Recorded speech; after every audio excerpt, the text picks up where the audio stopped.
I'm Captain Abitable. I'm the OIC of the Fort Gordon Tax Center, located in 224 Darling Hall on Fort Gordon.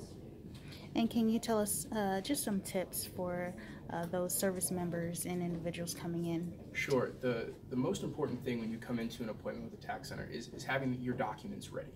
So it cuts down on waiting in terms of coming here and starting your return and not being able to file your return because it's incomplete, or filing a return and then having to amend your return later on.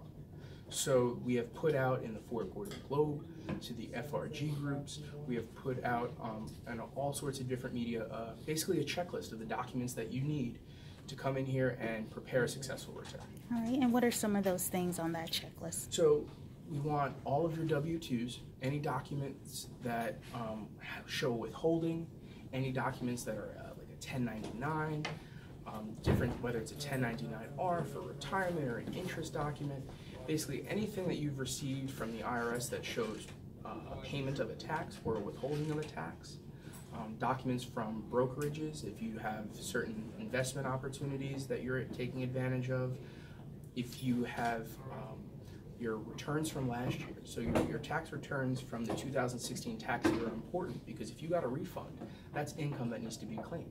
So bring your state and your federal 2016 tax year returns, and we'll take care of those as well. Also banking information. So banking information has two important parts. The first is bring in your December bank statement, because if you have received interest on a checking account or something like that and it's less than $10, you will not necessarily receive a form from the IRS. So that's why we ask you to bring that document in.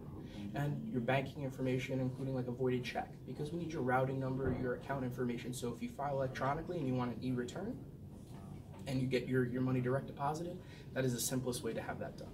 All right, thank you. Thank you very much.